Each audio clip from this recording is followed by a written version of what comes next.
Aquilo que vou apresentar vai ser essencialmente um bocadinho sobre as disfunções cervicais, enquadramento das mesmas, a falar um bocadinho do exercício terapêutico, da efetividade do exercício terapêutico e depois direcionar para o Pilates clínico e termino com um programa, um exemplo de um programa com exercícios para se consiga fazer a ponte daquilo que é a evidência, daquilo que lemos nos artigos e aquilo que realmente podemos fazer em contexto clínico diário. As disfunções cervicais. A dor cervical atinge uma grande parte da população. Muitas pessoas queixam-se deste tipo de problema e começam a surgir, desde essa altura em que começam a surgir a dor, seja por um mecanismo de lesão, seja por uma dor idiopática, começam a surgir muitas alterações. Essas alterações perdem-se muitas vezes pela falta de input aferente a nível dos sensores da coluna cervical e dessa forma alterações neuromusculares começam a ser desenvolvidas e essas alterações têm implicações. Têm implicações nas estratégias de controle motor, têm implicações no tipo das alterações musculares e têm implicações, acima de tudo, nos padrões de movimento incorreto e na dor que se perpetua. E por isso fica mesmo, que alterações, que adaptações neuromusculares surgem? O que é que começa a aparecer e que implicações é que tem para a fisioterapia? Será que nós conseguimos ajudar? Aí levanta-se a primeira questão. Aquelas alterações que são bastante evidentes e aquilo que se vê muito frequentemente é a alteração da ativação da musculatura que estabiliza a coluna cervical. Os flexores cervicais profundos, nomeadamente o longo do pescoço e o longo da cabeça, são dois músculos que são extremamente essenciais na estabilidade da coluna cervical. E é precisamente nesses que começamos a ver grandes alterações. Há alterações a nível da capacidade de realizar a força, há uma diminuição da força máxima produzida quando analisado com o stabilizer, com aquele teste que se faz do teste de flexão crânio-cervical, e o que se verifica também é que as pessoas são incapazes de produzir uma força constante, porque se realmente verifica que a pressão consegue-se manter mais ou menos constante num grupo controle e os grupos de pacientes com dor há uma oscilação muito maior na bolsa de pressão, por isso captando diferentes itens de intensidade de força que está a ser registada. O que é que acontece também? Essas alterações, infelizmente, não são reversíveis automaticamente, mesmo na ausência de dor, mesmo tendo sido resolvida a sintomatologia, há alterações que se mantêm perpetuadas no tempo e que chegam a persistir até 3 meses após a lesão. Por isso, esta alteração dos padrões motores a nível da musculatura da coluna cervical, está evidente na presença de dor e mantém-se assim, a não ser que haja intervenção direcionada para essas mesmas regiões e para essa musculatura. E é precisamente que se vê nos vários estudos. As estratégias de ativação muscular ficam modificadas. Durante a realização desta prova que vemos aqui na imagem, que é o teste de flexão crânio-cervical, deve haver, e este teste está muito direcionado para avaliar a capacidade motora, a força e a endurance dos flexores cervicais profundos, que realmente são os músculos que fazem esta flexão da cervical superior e conseguem manter a correta relação da cabeça com a cervical e o correto alinhamento da coluna cervical. E esta capacidade fica diminuída. Como tínhamos visto antes, há uma diminuição da capacidade de produzir força, há uma diminuição da ativação voluntária desta musculatura, há uma tendência para se atrasar, e o que se verifica é que há um aumento da musculatura superficial para tentar compensar a realização do teste. Por isso, há um conjunto de estratégias motoras incorretas, pelo recrutamento excessivo de músculos mais superficiais, nomeadamente o esternocleidomastoideu, o escaleno anterior e o trapézio superior também são alguns que são monitorizados e se verifica um aumento da sua ativação para tentar compensar o déficit pela redução da atividade dos músculos flexores cervicais profundos. Estas alterações também se verificam tendo em conta que os músculos mais superficiais ficam com uma menor capacidade de relaxamento entre movimentos do membro superior, porque quando se faz movimentos repetidos há a necessidade de relaxamento da musculatura mais superficial e verifica-se que há uma atividade eletromiográfica de todos os músculos mais superficiais à medida que se vai aumentando os patamares de pressão na realização do teste com stabilizer. e que em indivíduos com dor o que se verifica é que os níveis dos patamares a nível do stabilizer, lá está, há uma oscilação muito maior à medida que se vai aumentando o nível de pressão, e que a ativação dos flexores cervicais profundos não é um crescente gradual como seria expectado, mas sim há uma muito maior ativação do escaleno anterior e do esternocleidomastoideu, que nos níveis mais em que se exige mais força e que a pressão na bolsa do stabilizer é maior, há uma grande atividade da musculatura superficial em detrimento dos flexores cervicais profundos, que esses sim deveriam estar muito mais aumentada a sua ativação, como dá para ver no grupo controle. Há um crescente aumento da ativação dos profundos e uma manutenção quase nula da ativação dos músculos mais superficiais. Há também verificação que toda esta musculatura flexora cervical profunda fica com um atraso na sua ativação, e quando o movimento dos membros superiores, o que se verifica é que realmente no grupo controle, quando é necessário, há movimento e há a ativação dos flexores cervicais profundos. Em indivíduos com dor há um atraso na ativação dos mesmos, por isso há todo um delay, uma diminuição da capacidade de ativação voluntária com um atraso no timing da ativação dos mesmos. Outra característica que se verifica é precisamente a alteração da endurance postural. Há a alteração dos inputs aferentes e, por isso, a proprioceptividade está reduzida nos indivíduos com dor cervical. Há uma diminuição da noção de posição articular da cabeça, há todo um pobre controle postural que leva depois também a alterações da estabilidade postural. E aquilo que também se vai verificando é a diminuição do ângulo crânio-vertebral, com um encurtamento do espaço suboccipital, com consequente projeção anterior da cabeça e projeção anterior dos ombros. Isto leva-nos aqui logo a uma imensidão de situações. Começamos a ter uma disfunção do equilíbrio da musculatura flexora e extensora, começamos a ver precisamente encurtamento dos extensores cervicais, um alongamento dos flexores, e toda esta pobre consciência da posição da cabeça leva a que realmente estas alterações se possam perpetuar e que se mantenha então o problema da dor e da disfunção cervical. Outra característica que acontece em relação à composição muscular, ou seja, há toda uma alteração também a nível de fibras musculares. As fibras tipo 1 têm tendência a haver a transição das mesmas para fibras do tipo 2.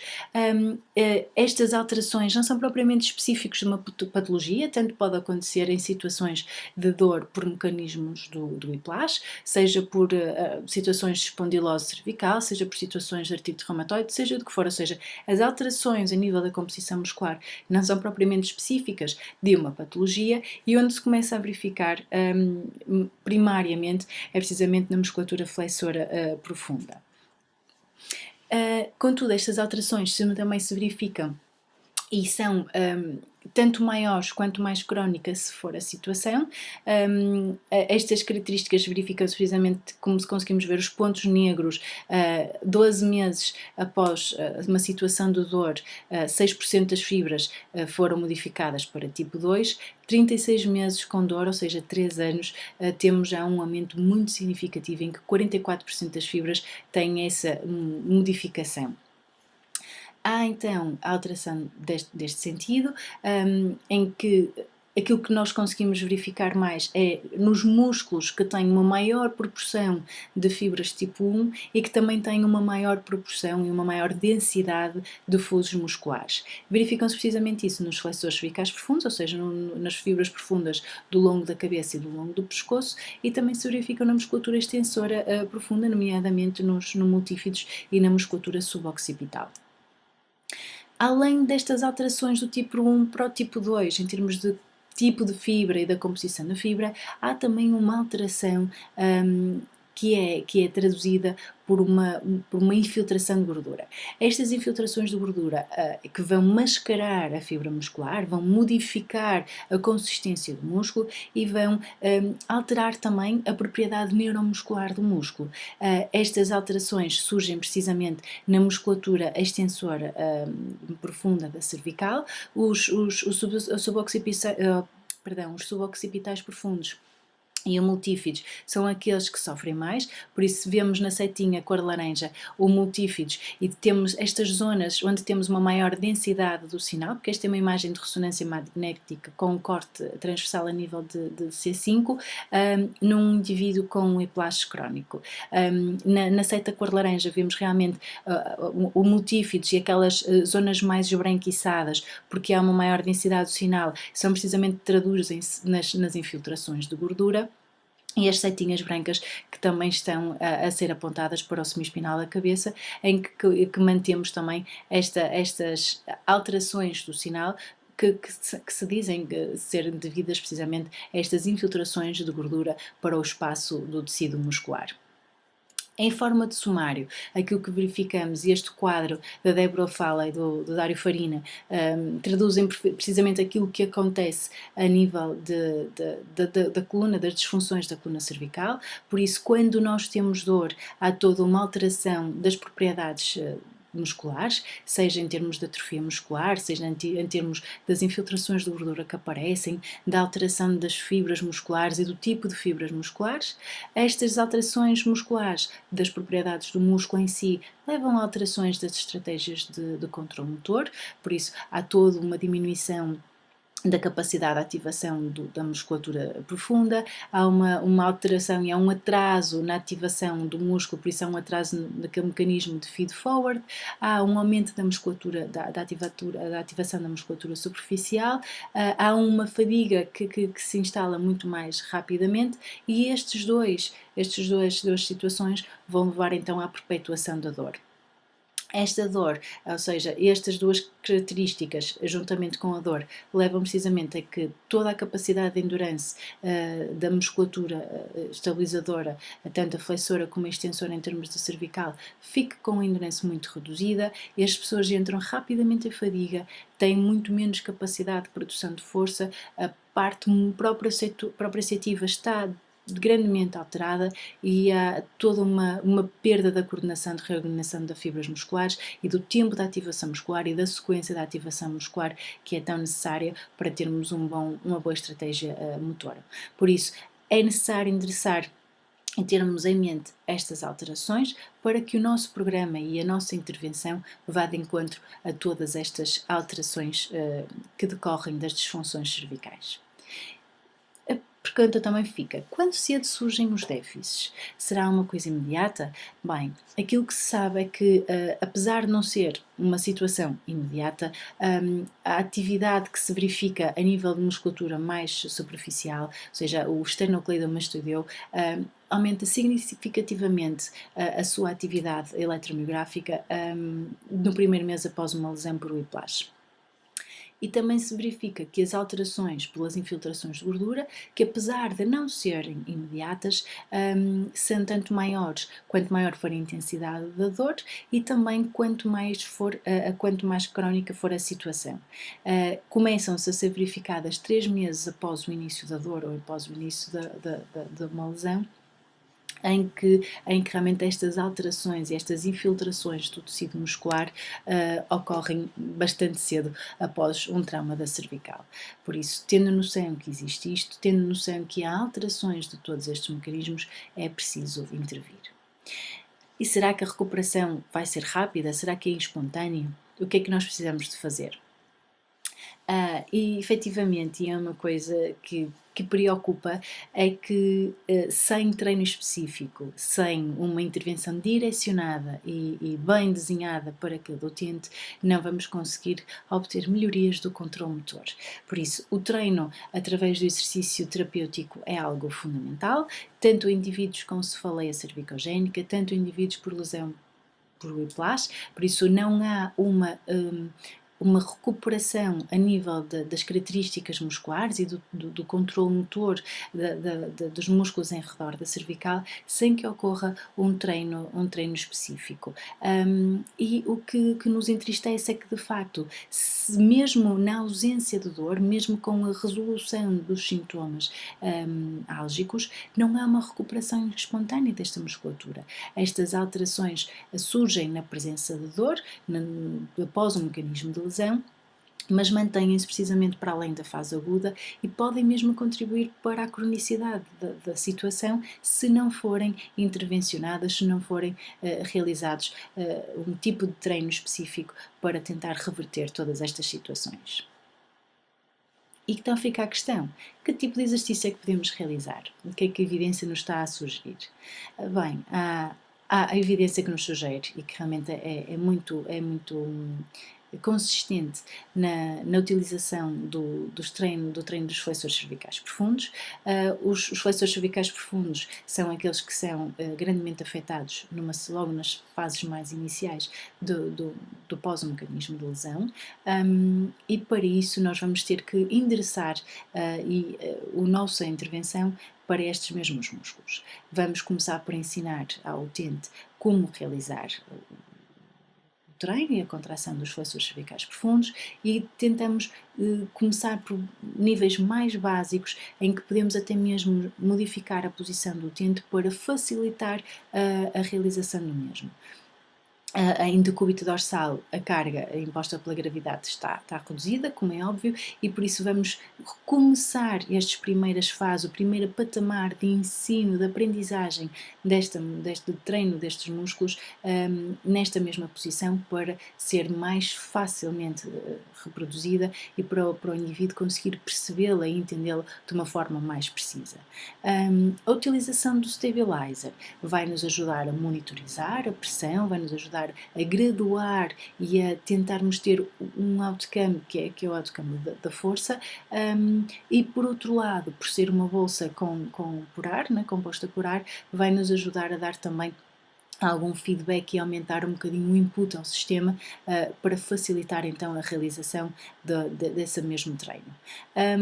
Muitas vezes o que se pede também é a utilização do reflexo oculomotor, por isso simplificar a aprendizagem da tarefa pedindo ao utente para olhar na direção do movimento, porque dessa forma vamos ter uma maior facilitação da ativação muscular. Um programa de exercício terapêutico foca e deve ser focado para os aspectos do controle muscular, para melhorar todo o controle postural dos músculos mais profundos.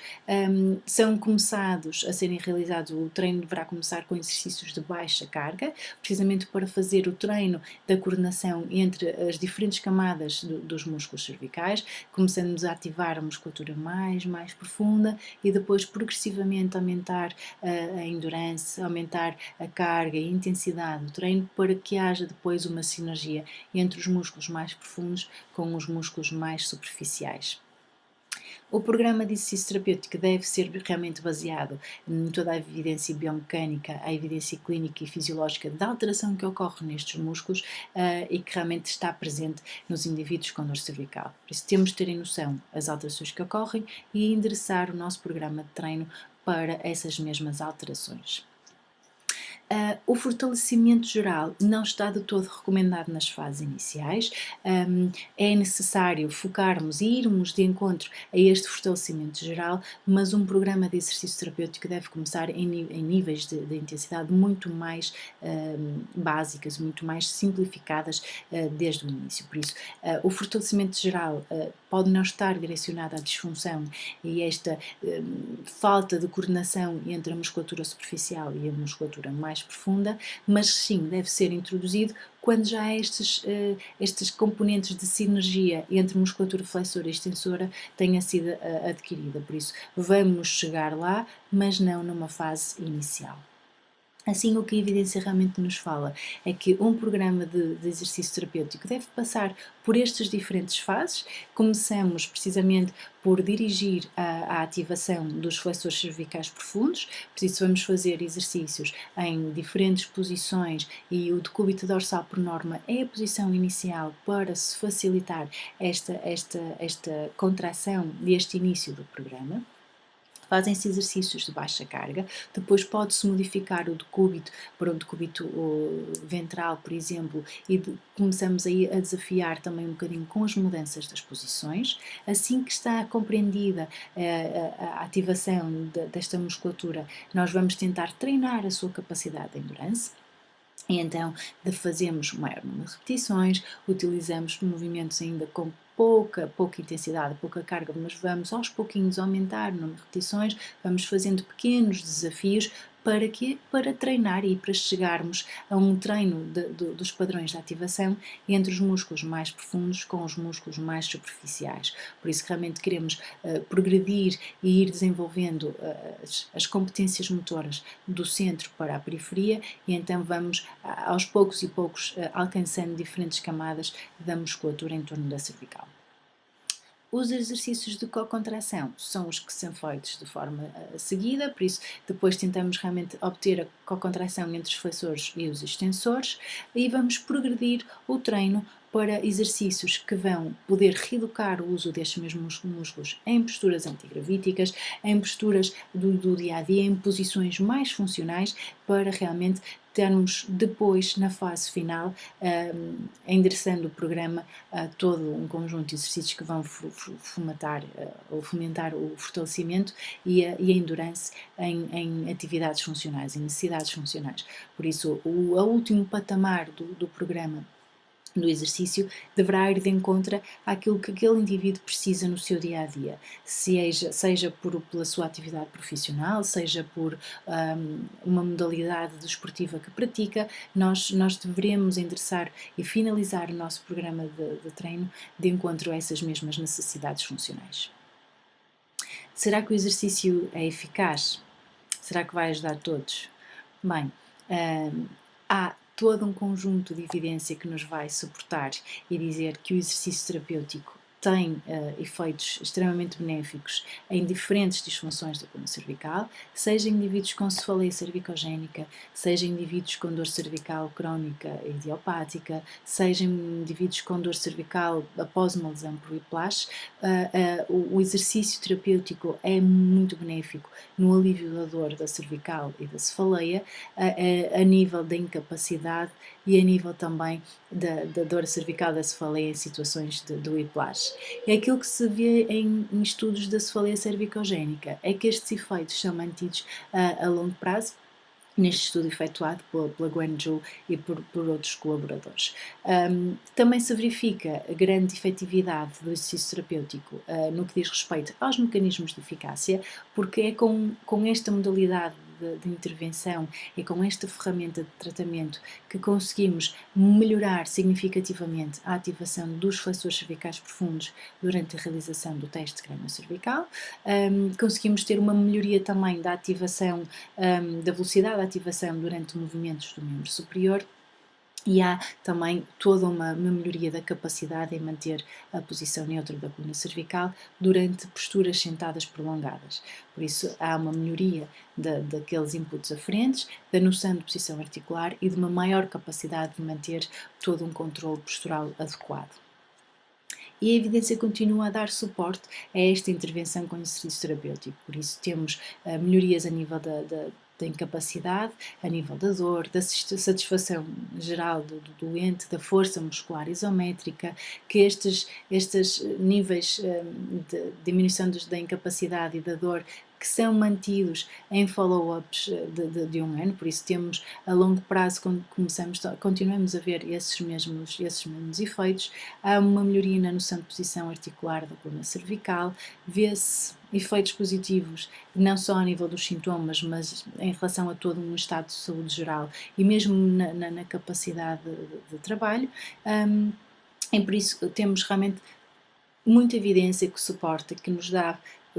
uma grande defesa, mostrando que é importante e é mesmo imprescindível fazermos a intervenção com o exercício terapêutico em indivíduos que sofram por alguma alteração a nível da coluna cervical. Esta revisão sistemática com meta-análise mostrou-nos que realmente há evidência forte relativamente à efetividade dos exercícios terapêuticos no tratamento de dor cervical mecânica aguda e crónica. Precisamente exercícios terapêuticos que focam diferentes aspectos, não só o treino proprioceptivo, não só a parte controle-motor, mas também a parte de todo o fortalecimento muscular. Por isso, é uma intervenção com futuro, uma intervenção que não podemos deixar de descartar no tratamento de indivíduos com dor cervical e com disfunção da coluna cervical. Será que este treino vai ser relevante para todos os doentes com dor cervical? Bem, não há uma receita, não há dois utentes iguais, não há duas patologias iguais, muito embora as alterações que surjam, seja numa situação do whiplash, seja numa dor cervical idiopática, seja até num mecanismo de cefaleia cervicogénica, ou seja, há um conjunto de situações que são semelhantes e que são iguais nas diferentes patologias, mas há características que são independentes de cada indivíduo, independentes de cada patologia, e que não há um receituário que se possa passar para todos os utentes. Por isso, é necessário uma avaliação individualizada e é necessário especificar a nossa intervenção de acordo com o indivíduo que temos à frente. Há indivíduos que vão melhorar muito melhor do que outros, há uma grande variação no grau de comprometimento da função neuromuscular entre utentes, e isso vai precisamente explicar a variabilidade do benefício do exercício, seja com uma excelente melhoria ou então sem termos benefício propriamente relevante. E que aquilo que se sabe é que o grau de comprometimento muscular presente nos indivíduos numa fase inicial, antes de começar o treino, vai ser um importante determinante no alívio da sintomatologia. Aqui também temos de pensar que todos os aspectos relacionados com os fatores de prognóstico, aquilo que temos, as alterações que temos no momento inicial, que também vão ser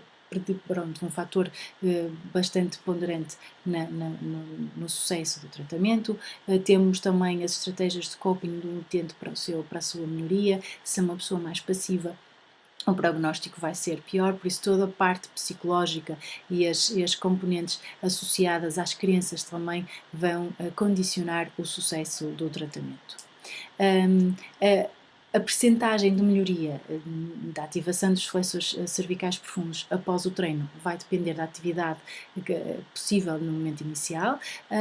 assim como a percentagem de redução após o treino também está relacionada com a percentagem de melhorias na ativação dos flexores cervicais profundos. Por isso, realmente, é necessário uma avaliação inicial, é necessário fazer todo um treino, precisamente para melhorarmos a ativação dos flexores cervicais profundos e, consequentemente, reduzirmos significativamente a dor.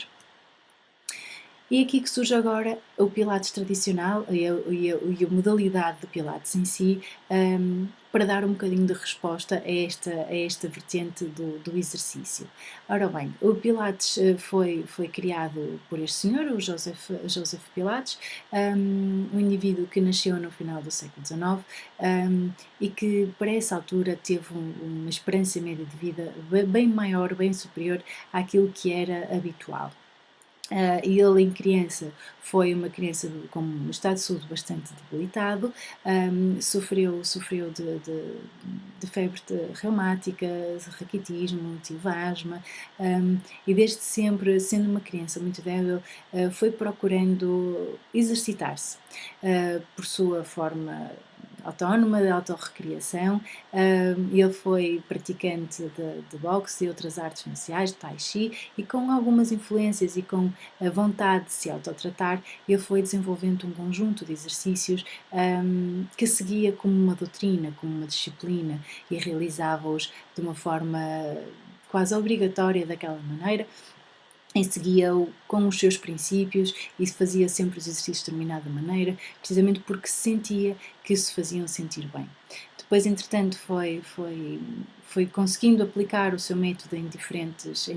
populações, e onde temos mais história é no campo de prisioneiros em Mans, onde conseguiu e pediu permissão para a utilização dos seus exercícios em indivíduos acamados nesse campo de prisioneiros, e conseguiu, através de camas velhas, dos colchões das camas, a utilização de mecanismos de resistências através das molas das camas, e pôs os indivíduos a fazer exercício mesmo acamados. Daí foi um bocadinho o início para o seu pensamento em utilização dos equipamentos, e daí nascem depois todos os equipamentos de Pilates, tanto Reformer como Cadillac, como a mesa trapézio, e conseguiu verificar que esses indivíduos acamados tiveram uma taxa de recuperação muito superior do que aquilo que era esperado para essa altura.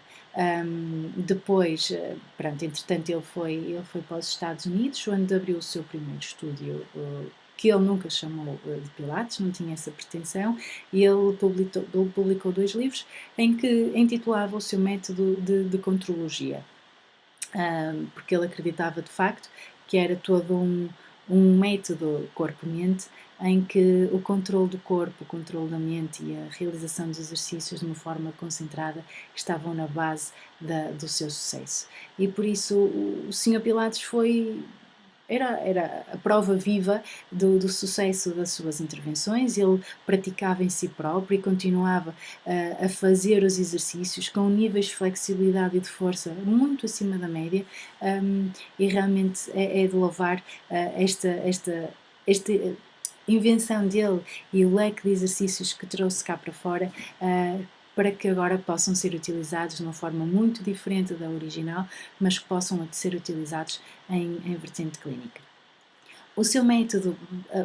baseava-se em alguns princípios-chave, alguns princípios que ele seguia de uma forma quase religiosa. Ele acreditava que era necessário centrar, e o centrar era o recrutamento da musculatura do tronco. Por isso, era toda a parte que ele chamava de powerhouse, era o centro do corpo, o centro do poder, em que era necessário fazer um recrutamento prévio à realização dos exercícios. O princípio da concentração, porque ele tentava trazer toda a componente cognitiva para a realização do exercício, era necessário haver uma ligação da mente enquanto se estava a fazer o exercício. O controlo assentava essencialmente no controle postural, no alinhamento dos segmentos do corpo e na sua posição para a realização dos exercícios. A precisão ia ter a ver com a capacidade de realizar o exercício de uma forma precisa, e a realização do exercício com um início, com um fim, mas com a seletividade que é obrigatória, que é necessária, e acreditava também que os exercícios tinham a ser feitos com fluidez, não havendo propriamente um momento de paragem, de pausa, haver uma coordenação dos movimentos com a precisão que era necessária e associada também ao seu último princípio, com a respiração. A respiração deveria ser contínua, devia ser prolongada e devia ser fluida, assim como os exercícios. Destes princípios de Pilates tradicional, utilizamos e focamos a atenção na vertente clínica de 3 princípios: o controle postural, em que nós chamamos mais o alinhamento, em precisamente acreditamos na necessidade de termos posicionamentos neutros para começarmos a realizar os exercícios, porque é mesmo nesses alinhamentos neutros em que vamos ter uma maior facilidade à ativação dos músculos mais profundos, seja a nível da cervical, seja a nível da lombar. Um outro princípio que focamos é o princípio da respiração. A respiração em Pilates clínico é feita tentando focar um padrão torácico lateral, tentamos minimizar tudo que sejam padrões de respiração mais apical, focando então a vertente da expansão torácica lateral mais basal, mais costa-diafragmática. E, por fim, o princípio do centrar, em que realmente em Pilates clínico também recorremos à ativação da musculatura do centro, seja ele o centro lombar, pela ativação de um transverso, de um multífidos ou de um pavimento pélvico em associação com o diafragma, ou então a nível do quadrante superior, onde pedimos a ativação dos flexores cervicais profundos e das fibras inferiores do trapézio e do grande dentado. Por isso temos aqui a par, com algumas variações, mas realmente utilizamos os princípios do Pilates tradicional, fazendo a ponte para a vertente clínica. Pilates clínico surge então nos anos 90, com os nossos colegas fisioterapeutas australianos a lançarem e utilizarem aquilo que a evidência científica da altura que ia dando suporte no que diz respeito à utilização do exercício terapêutico para o tratamento de disfunções da coluna lombar e da coluna cervical.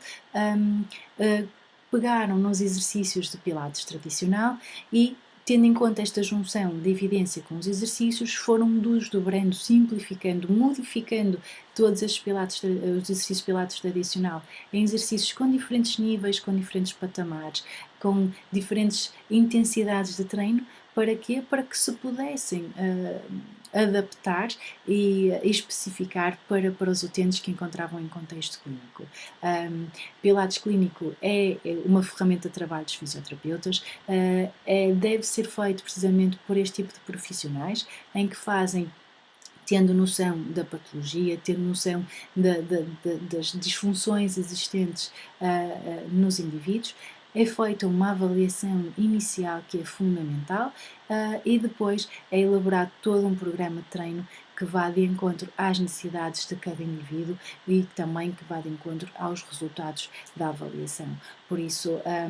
é a utilização da evidência, daquilo que existe sobre as alterações decorrentes de cada patologia e com a utilização inteligente do leque de exercícios que tem esta modalidade de exercício para conseguirmos construir programas de treino desenhados de forma específica, individualizada para cada utente. Especificamente para a região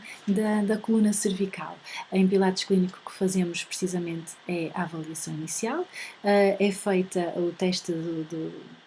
flexão crânio-cervical, seja com recurso ao stabilizer, à Pressure Biofeedback Unit, nós vamos então avaliar os flexores cervicais profundos e depois também fazemos o teste dos extensores cervicais profundos. Tentamos perceber como é que se encontra a musculatura suboccipital e multífidos, assim como os flexores cervicais profundos, nomeadamente o longo do pescoço e o longo da cabeça. Depois também fazemos a avaliação da cintura escapular,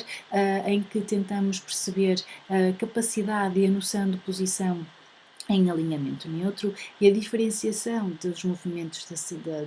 da omoplata em relação ao ombro. Por isso é feito o teste e a avaliação da posição neutra e o teste de retração e protração, percebendo estratégias de ativação muscular para realizar estes mesmos movimentos.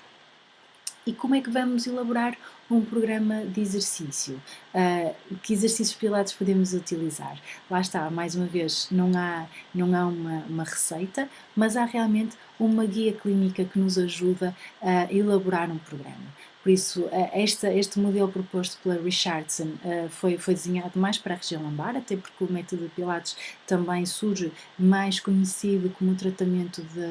de disfunções lombopélvicas. No entanto, toda a evidência mais atual vai-nos mostrando a efetividade do mesmo em disfunções da coluna cervical. De qualquer forma, o nosso raciocínio, o nosso princípio assenta nas mesmas guidelines da lombar, por isso começamos por isolar o sistema muscular local e isto, através daí, nós vamos estar a facilitar o recrutamento muscular destes músculos mais profundos, nomeadamente dos flexores cervicais profundos e dos estabilizadores da cintura escapular, em diferentes posições. O decúbito dorsal, o ventral, a posição de 4 pontos, até na posição de sentada, mas vamos meramente fazer a ativação destes músculos. Vamos depois treinar a sua capacidade de endurance, realizando movimentos de pequena carga, de baixas intensidades, mas começando a desafiar esta capacidade de manter a contração com a introdução de pequenos desafios. Esses desafios vão sendo progressivamente maiores, precisamente para irmos treinando as diferentes camadas dos músculos estabilizadores em relação à cervical e à cintura escapular, vamos introduzindo mais carga, mais desafio, mais complexidade dos movimentos, para precisamente tentarmos depois, no final, chegarmos ao último patamar e ao último círculo, em que vamos aumentar com movimentos de tronco e vamos dirigir os nossos exercícios para a parte funcional, para treinar estes músculos, mas adaptados às necessidades funcionais de cada indivíduo. E realmente há a efetividade clínica de programas de pilates em disfunções cervicais e foi feito este estudo em comparação com alguns exercícios de alongamento e resistência muscular, por isso não tão específicos, mas que eram direcionados também para toda a musculatura cervical, mas aquilo que se verificou com o programa de pilates é que conseguíamos ter uma melhoria do ângulo crânio-vertebral, que que se encontra diminuído em disfunções cervicais, uma melhoria da amplitude de movimento disponível da cervical sem dor e uma diminuição da fadiga muscular, por isso endereçado realmente a algumas das alterações que surgem em termos neuromusculares da musculatura em redor da cervical. Aquilo que também foi verificado neste estudo é que Pilates, por ser uma forma de treino e que engloba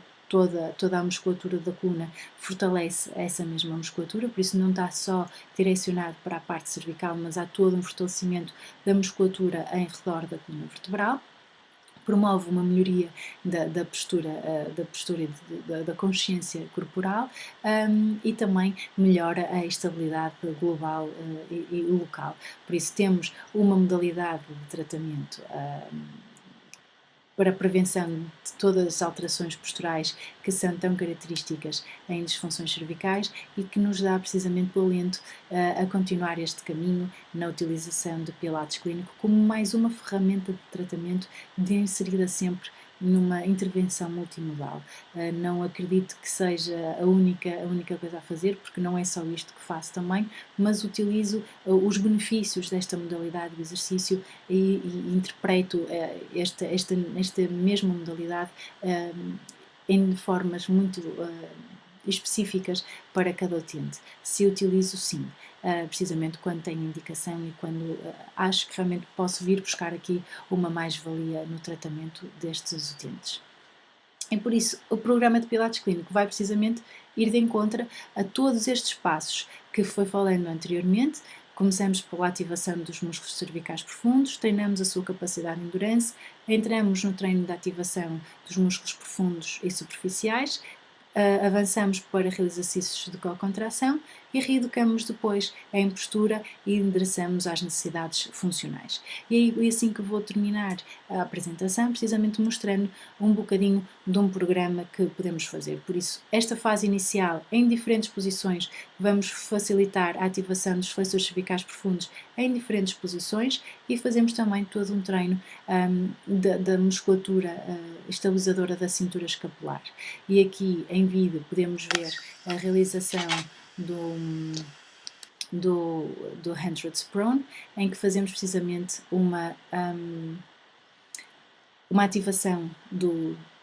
trapézio inferior e do grande dentado, mantendo os membros superiores em apoio no colchão, precisamente para fazermos exercícios ainda de muito baixa carga.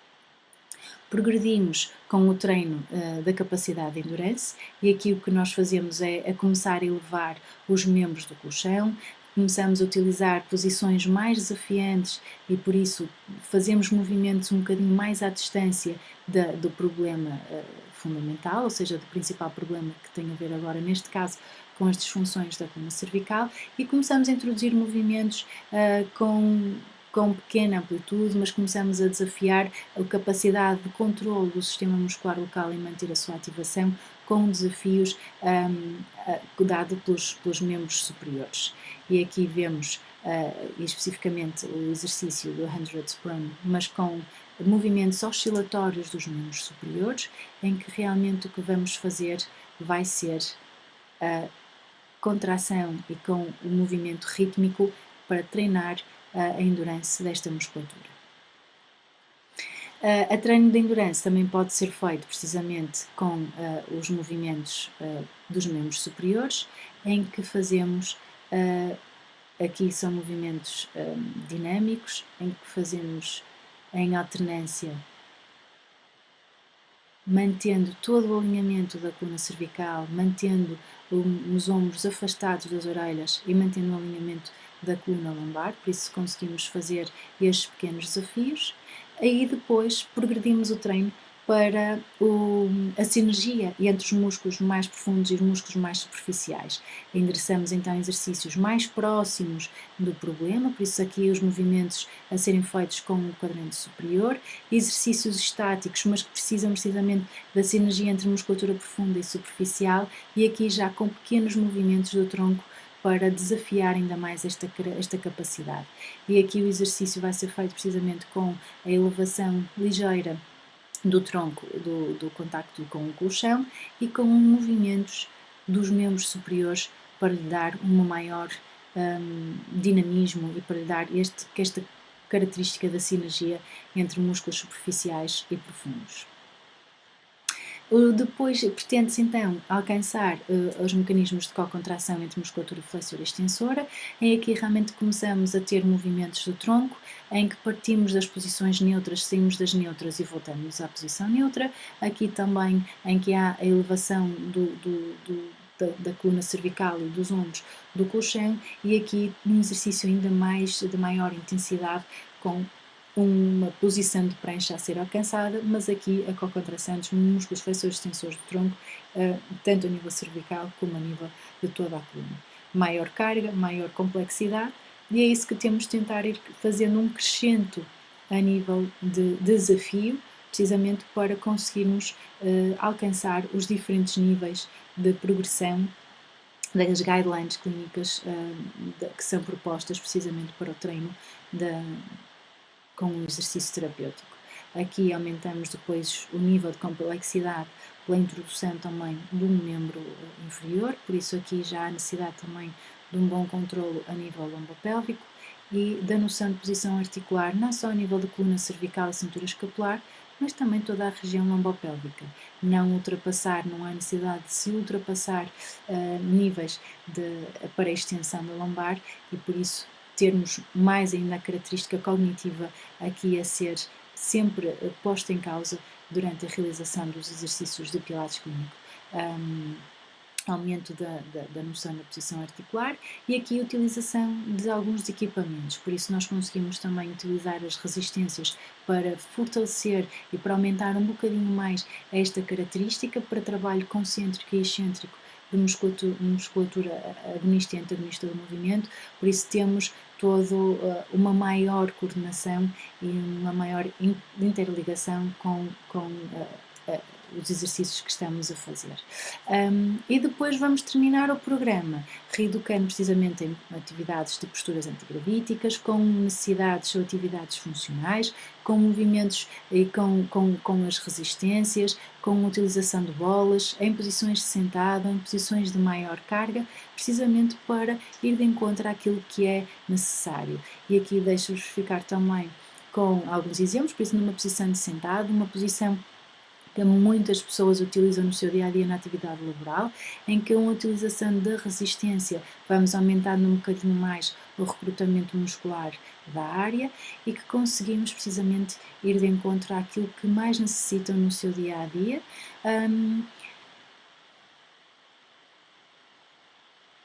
Aqui é o mesmo exercício, mas numa outra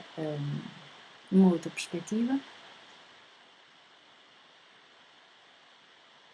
E por fim, mais alguns exemplos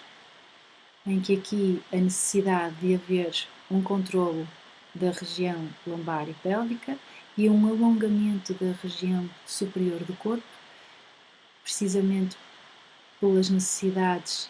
e pelas alterações que existem em termos posturais e que pode-se recorrer ou não à utilização de outro material para tornar o exercício mais motivador, para se evitar a monotonia e como há tanta variedade de exercícios, é interessante ir variando, precisamente para termos variedade, para termos a motivação e para conseguirmos manter o nosso utente sempre com vontade de se recuperar. E assim termino a minha apresentação, agradecendo desde já a vossa atenção. Espero que tenha sido do vosso agrado. Foi de facto uma partilha daquilo que faço diariamente, de uma paixão que tenho, que realmente é a integração da terapia manual e do exercício terapêutico. Pilates clínico é mais uma ferramenta de trabalho que, no meu entender, é de todo uma ferramenta de trabalho dos fisioterapeutas, pela avaliação, pela capacidade de raciocínio e pela elaboração de programas que vão de encontro às necessidades de cada um dos nossos utentes. Muito obrigada.